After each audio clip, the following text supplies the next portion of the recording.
Y por eso queremos platicar esta mañana y le agradezco mucho al doctor Antonio Chalita Mansur, presidente del Colegio de la Profesión Médica en San Luis Potosí, que nos tome la llamada. Muy buenos días, doctor. Hola, Erika, muy buenos días. Me da gusto saludarte. Feliz año para ti, para todas las personas que nos escuchan.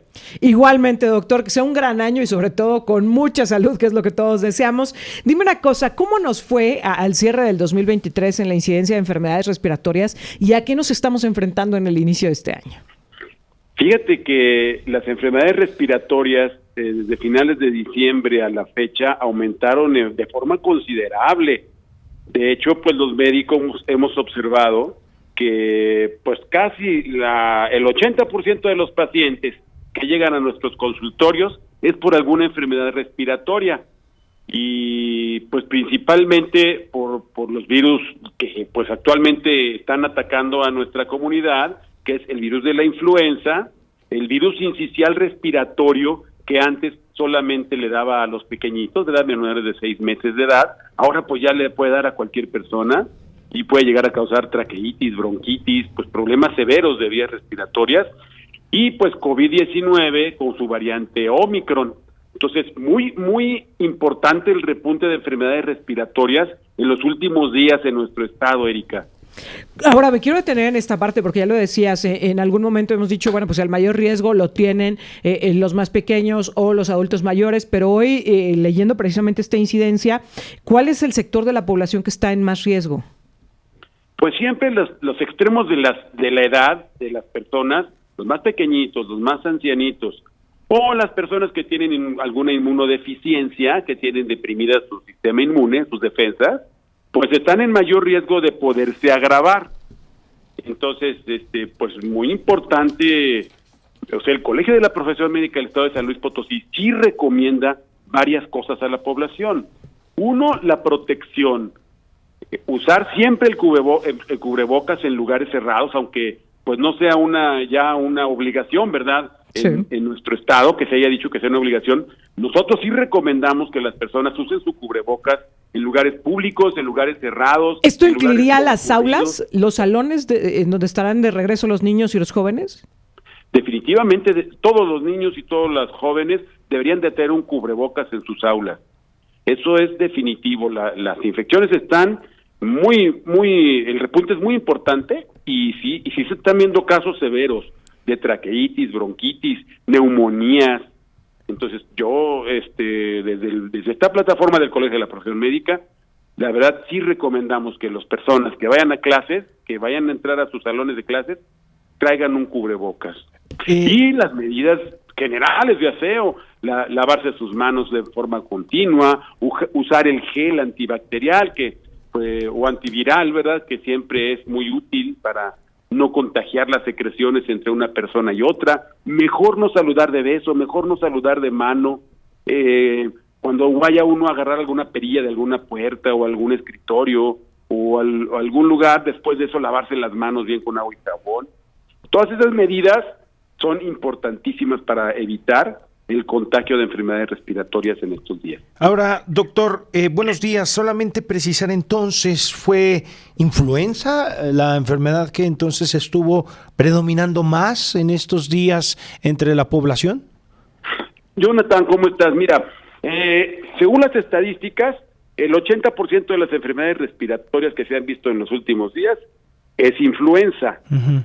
Segundo lugar, virus sincicial respiratorio. Y tercer lugar, COVID-19, variante Omicron, aunque son estadísticas relativas porque pues ya ahorita mucha gente se enferma y ya no se van a hacer los estudios.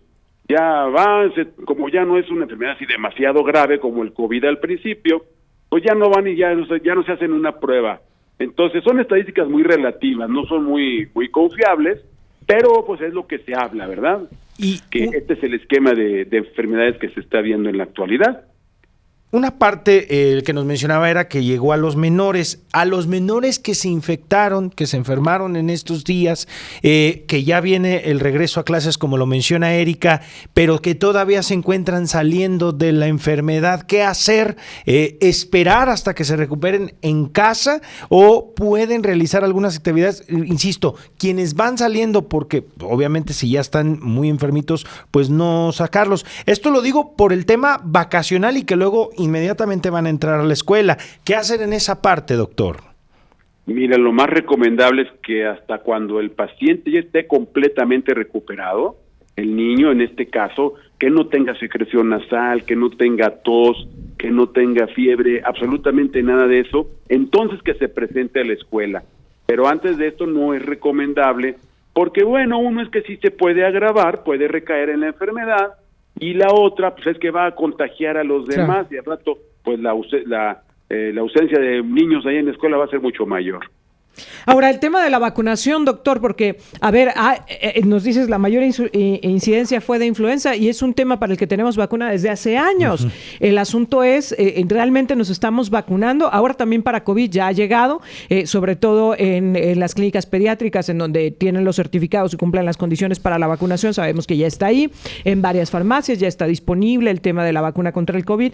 ¿Quiénes tendríamos que vacunarnos? Bueno, mira, con respecto a la influenza, tenemos que vacunarnos todos. Y si es una vacuna que el gobierno federal nos da de forma gratuita, en los centros de salud principalmente, en los IMSS, en los ISSSTE, en los hospitales generales. Entonces, es muy importante que toda la gente se vacune contra influenza. Voy a recalcar que la vacuna contra la influenza no quiere decir que no te vaya a dar la enfermedad, pero sí, no te da de una manera grave, ¿verdad? No te agravas. Entonces, importantísimo que toda la gente de todos los extremos de la vida, desde el más pequeñito hasta el más anciano, se vacune contra influenza. Ahora, contra COVID-19, acertadamente, ya lo has dicho, ya está disponible la vacuna Pfizer en la mayor parte de las clínicas particulares del estado de San Luis Potosí, con un precio alrededor entre los 800 y los 1,200 pesos. Eso es lo que la variación de precios que hay de la vacuna. También en algunas superfarmacias ya la tienen disponible, ya puede ir la gente y comprar su vacuna contra COVID-19 variante Omicron de Pfizer. Y bueno, pues el que tenga la posibilidad de hacerlo, que se vacune, porque sí se han dado casos y severos todavía de COVID-19 variante Omicron, y que bueno, si a lo mejor ya no es tan letal, sí es muy mórbido, porque la gente dura enferma 3, 4 semanas y hasta que pues no terminan su enfermedad pueden volver otra vez a adquirir sus actividades laborales cotidianas. Y esto sí significa de verdad un impacto muy fuerte, ¿no? Lo vimos, pues lo hemos estado viendo en varios periodos, ¿no? Cuando empiezan a circular las enfermedades de las vías respiratorias, el nivel de ausentismo en las aulas, el nivel de ausentismo en los centros laborales, que obviamente el primer riesgo es a la salud de las personas, pero también el efecto económico y productivo que estamos viviendo en un país como México, también es bien fuerte, que tendríamos que estar pensando en la protección individual, doctor, pero también en la colectividad, ¿no? En evitar que esto se nos salga de las manos, que es lo que nos debería de estar dejando como enseñanza la pandemia de COVID-19, que tenemos que pensar también en el colectivo. Ahora, pues, ¿qué medidas tendríamos que tomar? Ya nos decías desde lo personal, pero yo también te preguntaría en las escuelas, en los centros laborales, en algún momento lo vimos incluso en los supermercados, en el tema de la pandemia, que se tomaron medidas. ¿Qué tipo de acciones tendríamos que tener? Sí, bueno, mira, desde el primer momento que en un lugar, en una escuela, en un centro de trabajo, en un lugar laboral, se detecte a una persona que tenga tos, que tenga secreción nasal o que tenga enfermedad, hay que mandarlo a su casa y que se vaya a aislar hasta que se vaya al médico, ¿verdad? Y que se vaya a aislar hasta que se mejore, hasta que esté bien de su problema y que no contagie. Esa es una de las cosas. 2, le apostamos a la prevención. Entonces, la prevención es lo que hemos hablado durante todos estos años, la vacunación contra influenza, contra COVID-19 y contra neumococo, que son las vacunas disponibles que tenemos actualmente en nuestro país.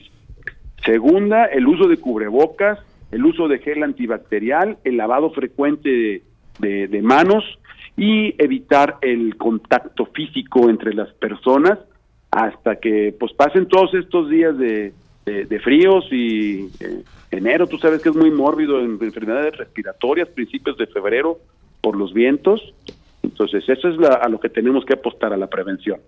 Sin duda alguna, y entender eso, que la prevención pues hace la diferencia, ¿no? En todos los sentidos, ya lo decías, no hay garantía de que no se vaya a complicar la influenza, de que no se vaya a complicar las infecciones, etcétera, el COVID. Y bueno, pues lo mejor que podemos hacer es justamente apostar por el tema de la prevención. Y ojalá, insisto en esto, lo hagamos como colectividad, no solo pensando en lo individual, porque sé que hay muchas personas que dirán, no, yo no me voy a ir a vacunar, etcétera. Pues no pensar solo en individual, sino también en el colectivo. Y doctor, te tengo que hacer la pregunta porque ya nos llegó en esta mañana el comentario de que hay personas que dicen que cuando las vacunan se enferman. ¿Esto es factible? ¿Es posible que la vacuna sea la causa de la enfermedad o ya venían enfermas y nada más coincidió con el tema de la vacunación? En el 99% de las veces la persona ya venía enferma y coincidió con el tema de la vacunación. Ahora, sí hay reacciones a las vacunas, ¿verdad? Si hay personas que al momento que las vacunan pueden llegar a tener una gripita leve después de la vacuna de la influenza, si tú quieres, o de la del COVID. Cuando eso sucede, pues lo que se solicita es que la persona lo reporte, ¿verdad? Haga un reporte, vaya a la Secretaría de Salud y pues ahí hay un comité especial de farmacovigilancia, es donde se tienen que dirigir, comité de farmacovigilancia, y decir, ¿verdad? A mí me vacunaron y tuve una reacción contra esta vacuna. Entonces ya la Secretaría de Salud toma acciones, vigila y supervisa el lote de vacunas que pudo haber llegado a causar alguna reacción y se ve, ¿verdad?, si realmente la reacción a esa vacuna es cierta o no es cierta, o la persona pues ya traía la enfermedad y simplemente se manifestó después de la vacuna.